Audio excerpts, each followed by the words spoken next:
Shalom, selamat pagi Bapak Ibu Saudaraku yang dikasihi Tuhan. Senang sekali kita bisa berjumpa lagi dalam ibadah minggu ini. Kita bersyukur kepada Tuhan karena kasih-Nya yang begitu besar, kemurahan Tuhan. Kita diberikan kesempatan sekali lagi untuk bisa beribadah, memuji Tuhan dengan segenap hati kita. Mari Bapak Ibu Saudaraku yang dikasihi Tuhan, kita satukan hati kita di dalam doa. Kita datang dengan segenap hati kita di hadirat Tuhan. Bapa kami yang bertata di dalam kerajaan surga, kami mengucap syukur Tuhan untuk hari yang spesial ini, hari yang indah ini, di mana kami bisa beribadah, membawa hidup kami kepadamu Tuhan. Kiranya Tuhan melayakkan setiap kami, mensucikan setiap hati kami Tuhan, supaya kami boleh masuk dalam hadirat-Mu ya Tuhan. Kami percaya kuasa darah-Mu Tuhan membasuh setiap dosa dan kesalahan kami. Tuhan mengampuni segala kelemahan kami, kekurangan kami. Tuhan bangkitkan setiap kami, Tuhan pulihkan setiap kami Tuhan. Biarlah setiap kami, jemaat-Mu, memberikan hidup, memberikan segala-galanya hanya kepadamu ya Bapa. Tuhan, kami berdoa kiranya Engkau berkenan hadir dalam ibadah hari ini Tuhan, dan menjamah setiap kami satu persatu, tidak terkecuali Tuhan, melalui ibadah online ini, melalui kebenaran firman-Mu juga nanti Tuhan, Engkau berbicara secara pribadi kepada jemaat-Mu. Terima kasih Bapa, terima kasih. Biarlah segala pujian, hormat, syukur hanya bagi-Mu. Di dalam nama Tuhan Yesus Kristus kami berdoa dan bersyukur. Haleluya. Amin. Bagaikan bejana siap dibentuk, demikianlah hidup kami ya Tuhan, ada di tangan-Mu. Kerinduan kami Tuhan, hari demi hari, hidup kami berkenan di hadapan-Mu Tuhan.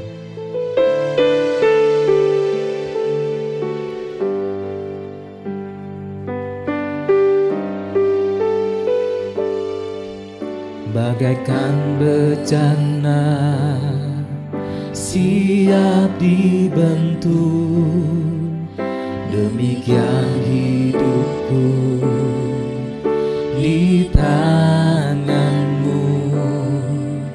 Dengan urapan kuasa Roh-Mu, ku dibaharui selalu. Jadikan ku Allah dalam rumah-Mu, inilah hidupku di tangan-Mu. Bentuklah seluruh kehendak-Mu, pakailah sesuai rencana-Mu.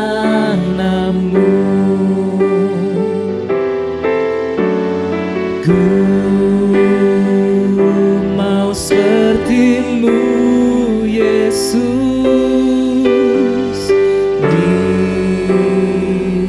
disempurnakan selalu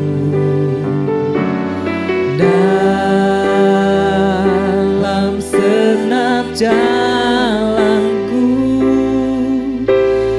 memuliakan nama-Mu.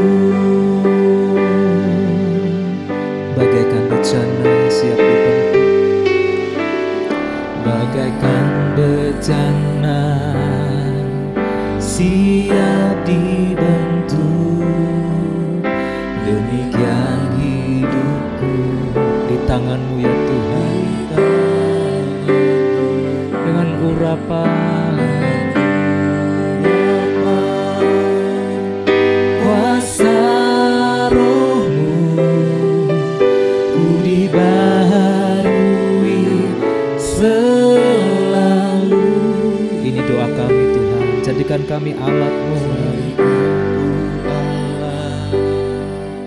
dalam rumah-Mu, inilah hidupku di tangan-Mu. Bentuklah seluruh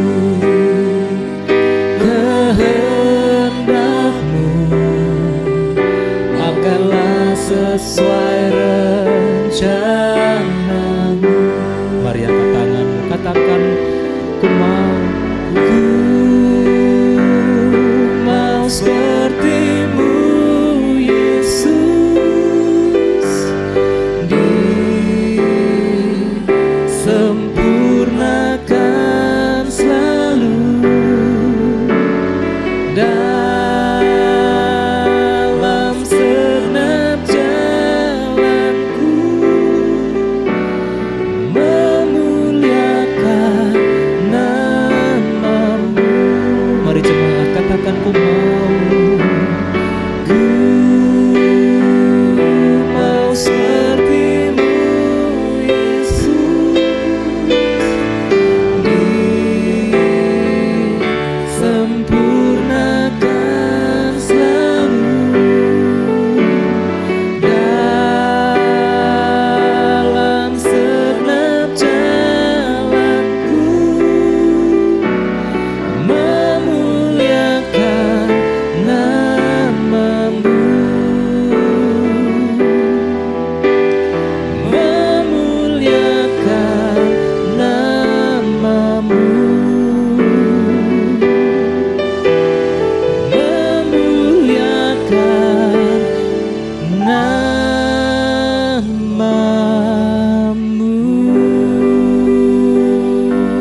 Mari kita sembah. Haleluya.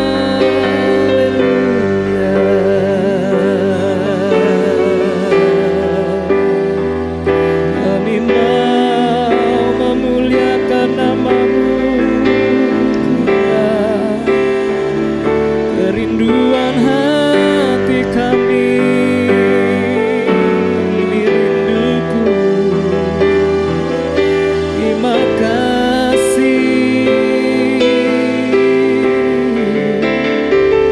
Mari jemaat Tuhan, Engkau yang rindu dan haus menyembah Tuhan. Haleluya. Agungkan Tuhan, terpujilah nama-Mu Tuhan. Haleluya. Ini hidup kami Tuhan, kami mau serahkan segalanya hanya bagi-Mu ya Tuhan.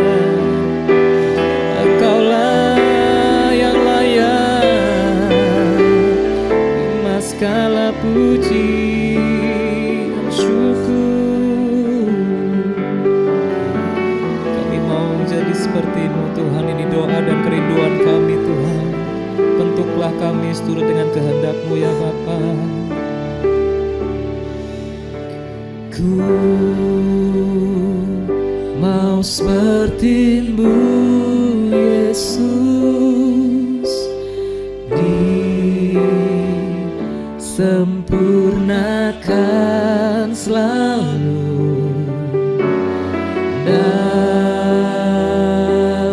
segenap jalanku, memuliakan nama-Mu. Ku mau seperti-Mu, ku mau seperti-Mu Yesus,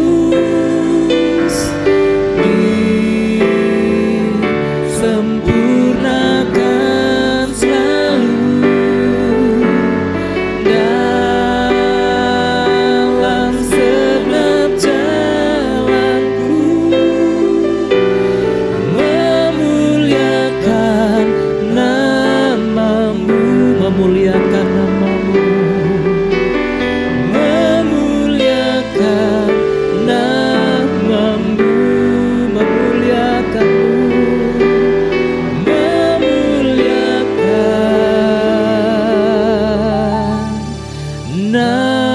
nama-Mu.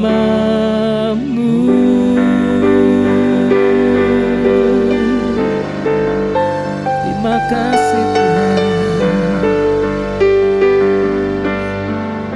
Bicaralah, kami siap mendengarkan.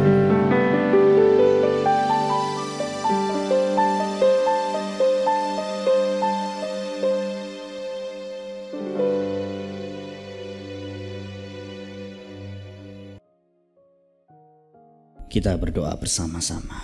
Bapa, kami mengucap syukur untuk segala kemurahan, segala kebaikan-Mu dalam hidup kami. Kesempatan di mana kami boleh mendengarkan firman-Mu adalah kesempatan yang indah, yang luar biasa. Terutama kesempatan untuk kami memperbaiki diri. Kami syukuri, kami beri hormat syukur kepadamu karena hal tersebut. Dengan kami diberi kesempatan, kami berarti punya potensi untuk membenahi apa yang perlu kami benahi. Urapi hamba-Mu, biarlah Engkau pakai lidah bibir hamba-Mu untuk menyampaikan isi hati-Mu. Dalam nama Tuhan Yesus Kristus kami mengucap syukur, kami berdoa. Amin. Selamat pagi Bapak Ibu Saudaraku sekalian. Kita sampai pada langkah yang ketiga, bagaimana kita mencapai potensi maksimal kita. Langkah yang ketiga ini adalah mengenali dan mengembangkan potensi kita. Tentu sebelum kita mengembangkan potensi kita harus mengenali dulu potensi kita. Potensi-potensi yang belum kita kenali, yang masih tersembunyi. Kalau ada potensi yang belum kita kenali, belum kita kembangkan, bukan berarti kita tidak punya potensi tersebut. Atau kalau kita tidak tahu potensi kita, bukan berarti kita nggak punya. Hanya karena kita belum menggalinya, belum memaksimalkannya dengan baik. Kalau kita sudah mengenali penghambat, kemudian kita juga sudah menemukan tujuan hidup, maka langkah yang ketiga ini harus mulai kita lakukan. Saudaraku sekalian, menurut Alkitab memang setiap kita diberi yang namanya potensi, diberi yang namanya talenta. Minimal setiap orang itu satu kelebihan. Tidak ada orang yang sama sekali tidak punya kelebihan. Karena Tuhan itu adil, Tuhan itu maha kasih. Tuhan pasti mempersiapkan kita dengan modal. Kalau Tuhan beri kita mandat, sama seperti seorang majikan memberi mandat, memberi tugas kepada hamba-hambanya, kepada staf atau karyawannya, pasti sudah ada modal, sudah ada bekal. Kalau seorang bos pimpinan mengatakan kamu pergi ke daerah ini, ke daerah itu, semua fasilitas juga biasanya disiapkan oleh perusahaan. Demikian juga dalam hal hubungan kita dengan pemaksimalan potensi kita. Menurut Alkitab, Bapak Ibu Saudaraku sekalian, Tuhan tidak memberi kita kekayaan jatuh dari langit. Tuhan tidak memberi kekayaan secara mistis. Tuhan memberi kekayaan kita lewat sebuah media yang namanya kekuatan. Itu ditulis dalam Ulangan pasal 8 ayat 18. Tetapi haruslah engkau ingat pada Tuhan Allahmu, sebab dialah yang memberikan kepadamu kekuatan untuk memperoleh kekayaan. Jadi kalau kekayaan kita peroleh justru dengan cara-cara mistis, dengan cara-cara yang tidak alami, kita justru harus tanda tanya. Kalau orang Kristen mau kaya, harus sesuai dengan prinsip Alkitab, yaitu dengan menggunakan kekuatan kita untuk bekerja, mengumpulkan rezeki sedikit demi sedikit, akhirnya kita bisa berkecukupan. Bukan dengan cara-cara mistis, pergi ke Gunung Kawi menggunakan babi ngepet, atau menipu, judi, atau yang lain. Jual diri yang memang tidak sesuai dengan prinsip-prinsip Alkitab. Apa itu kekuatan yang dimaksud di sini? Kalau Tuhan mengatakan Dia tidak memberi kepada kita langsung kekayaan, tapi memberi kekuatan untuk memperoleh kekayaan. Kita perlu mengerti tentunya apa yang dimaksud dengan kekuatan di sana sebagai modal dasar kita mendapatkan kekayaan.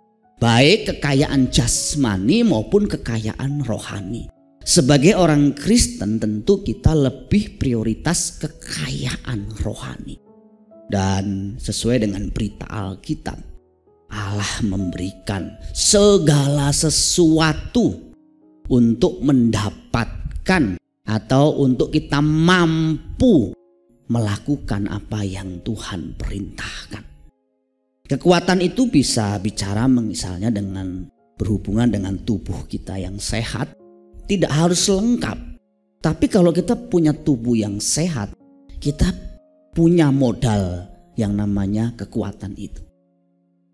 Makanya kalau kita melihat ya misalnya di media sosial, di berita-berita atau mungkin di sekitar kita ada orang-orang yang cacat, tapi bisa dipakai Tuhan, setidaknya bisa mencukupi kebutuhan hidupnya, bahkan menjadi kesaksian bagi banyak orang.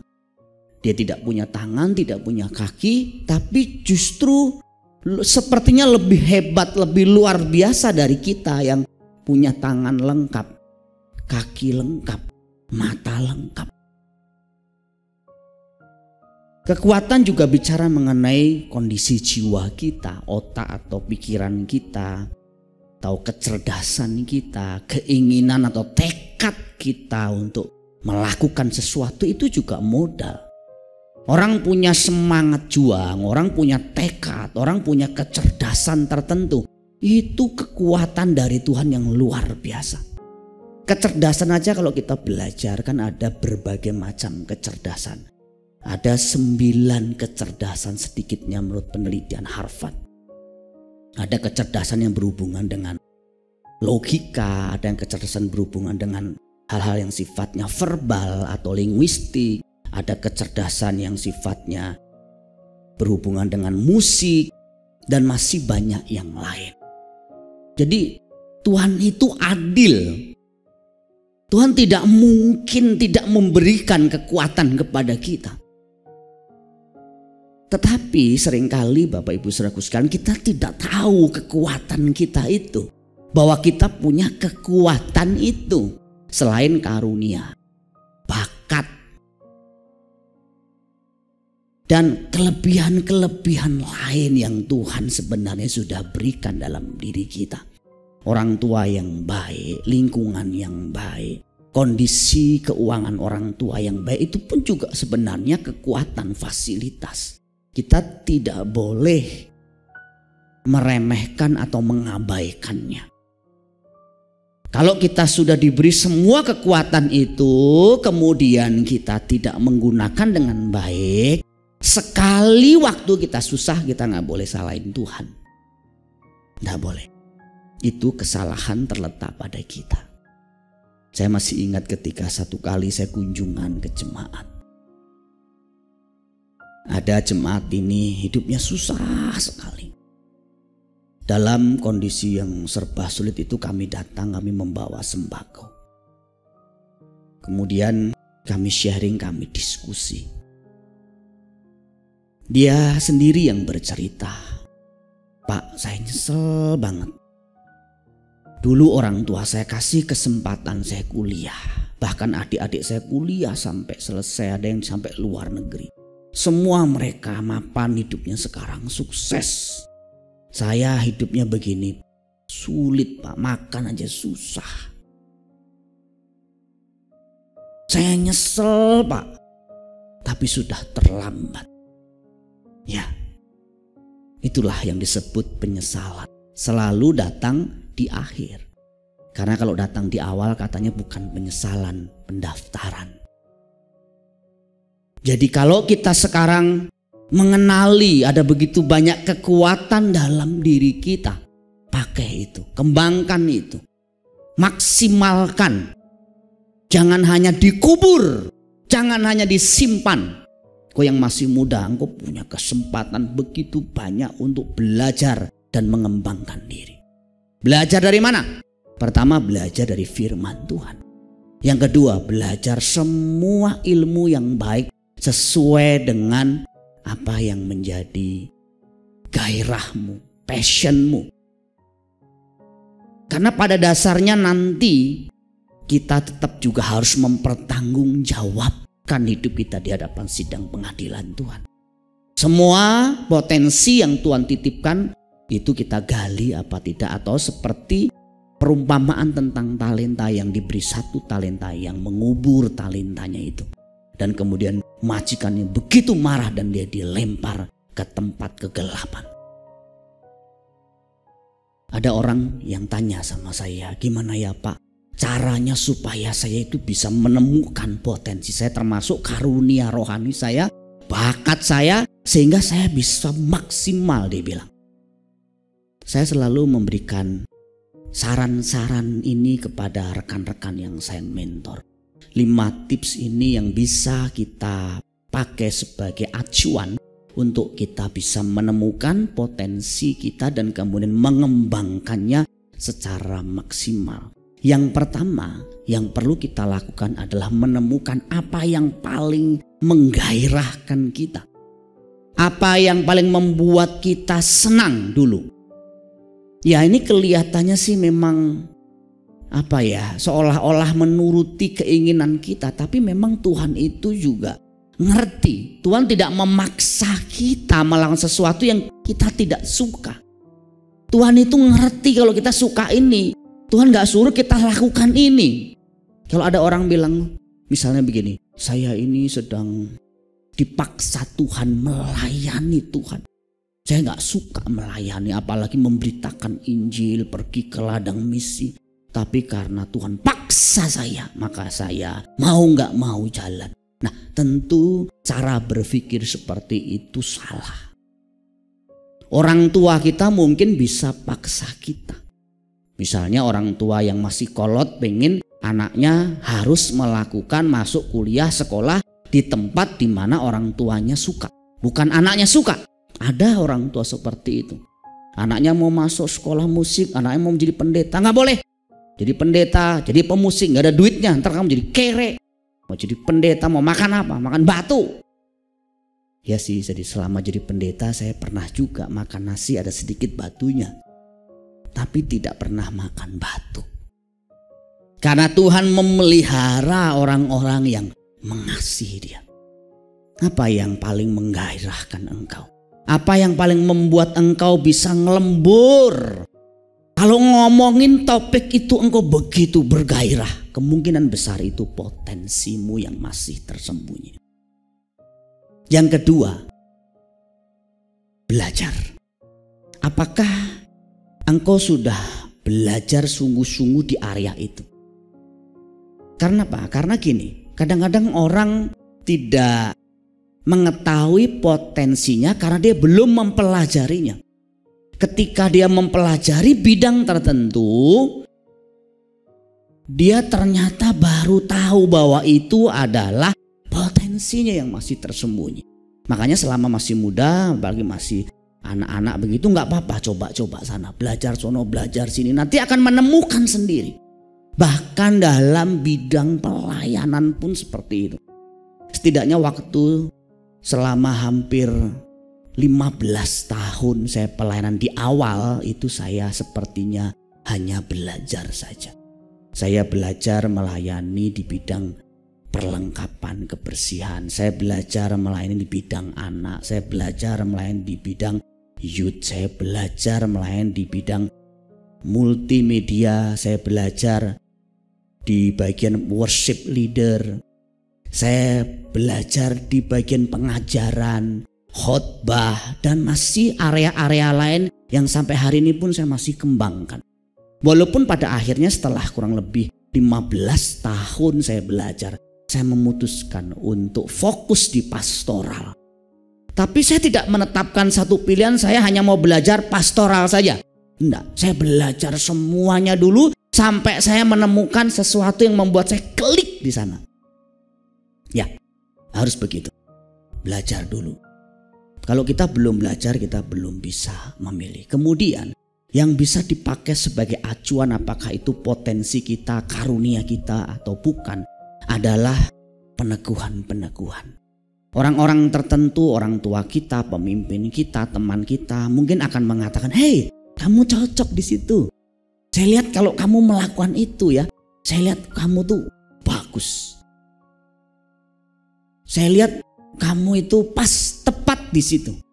Peneguhan-peneguhan seperti itu penting sekali. Karena pada dasarnya kita ini butuh yang namanya orang-orang yang selalu memberikan support dan peneguhan kita tepat di bidang kita.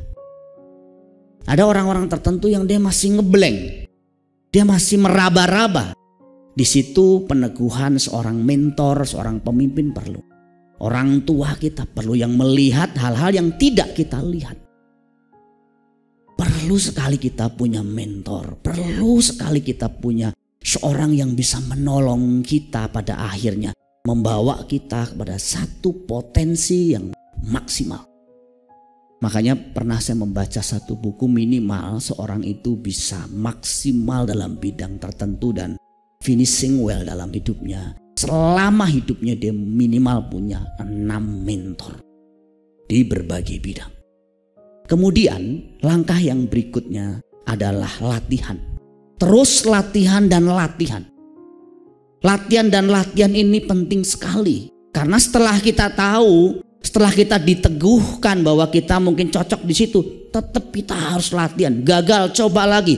Gagal, latihan lagi, coba lagi. Puluhan kali, mungkin ratusan kali kita gagal. Tapi kita bangun lagi, bangkit lagi dan coba lagi.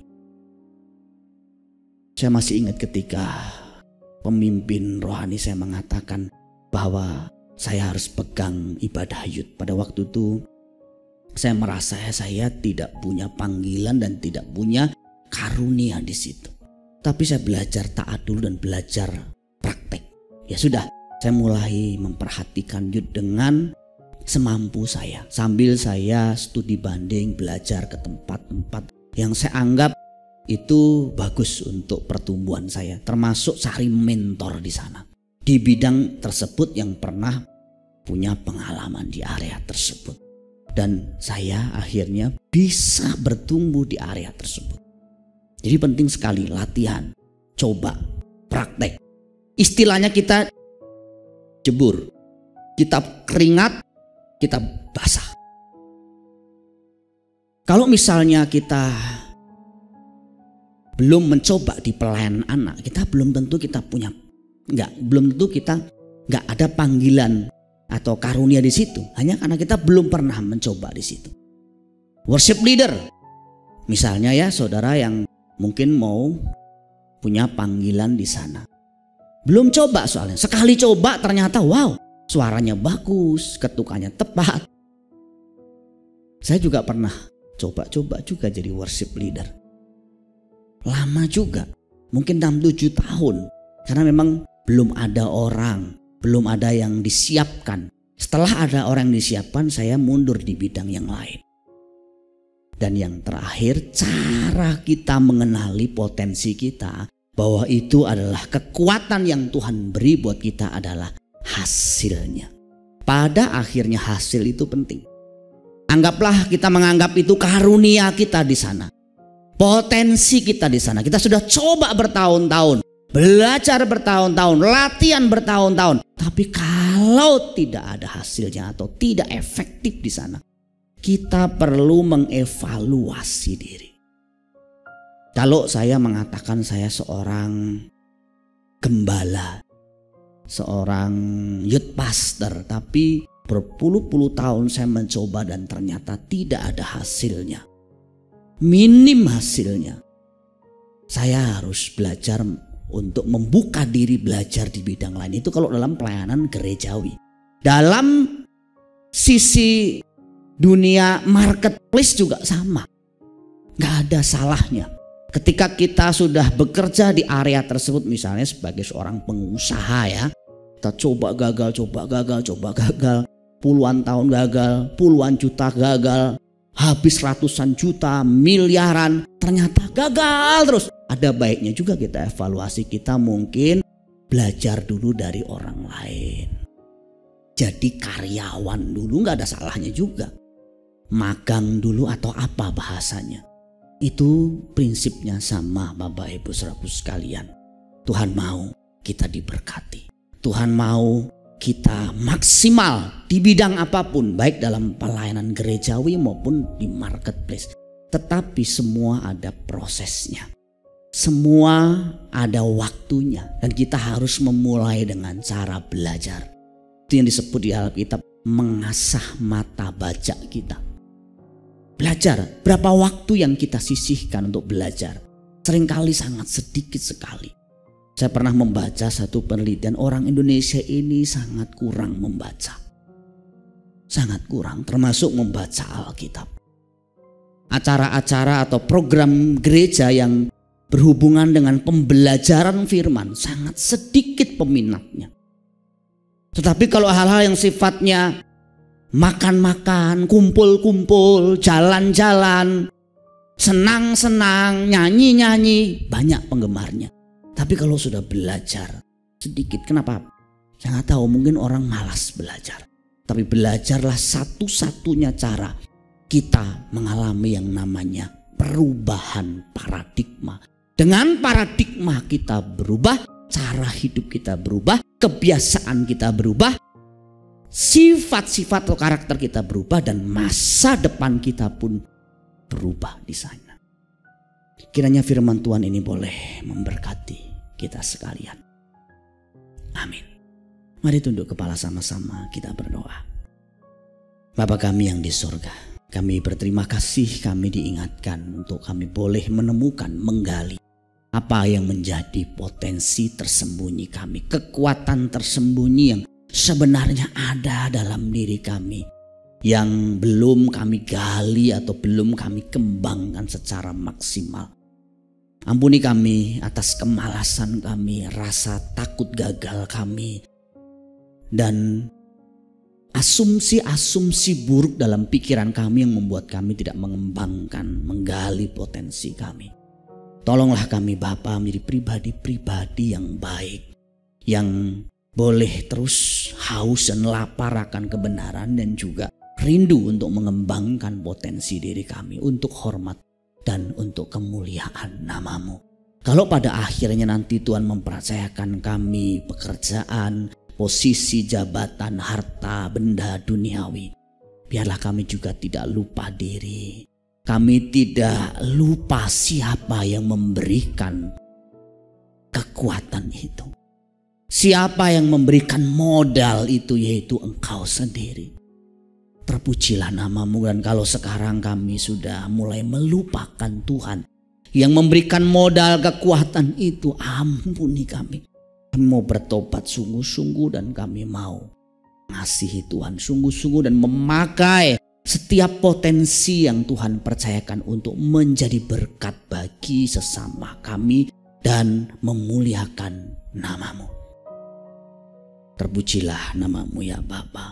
Kami juga mendoakan jemaat, kami mendoakan sahabat-sahabat kami memberkati mereka semua.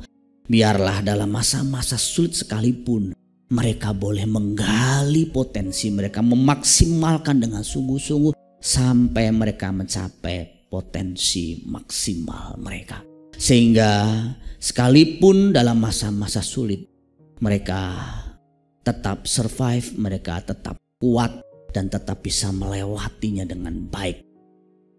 Bahkan menjadi berkat bagi orang-orang yang membutuhkan. Jemaat yang dikasihi Tuhan, sekarang arahkan hatimu, kedangkan tanganmu, terimalah berkat Tuhan. Tuhan memberkati engkau dan melindungi engkau. Tuhan menyinari engkau dengan wajah-Nya dan memberi engkau kasih karunia. Tuhan menghadapkan wajah-Nya kepadamu dan memberi engkau damai sejahtera. Berkat itu datang dari Allah Bapa kita di surga, kasih sayang dari Tuhan Yesus Kristus, serta pimpinan penyertaan Roh Kudus akan memimpin menyertai hidupmu mulai hari ini sampai Maranatha. Tuhan datang kedua kali menjemput kita sekalian dalam awan-awan permai. Sama-sama ini berkati, kita berkata amin. Selamat pagi, Tuhan Yesus memberkati kita sekalian.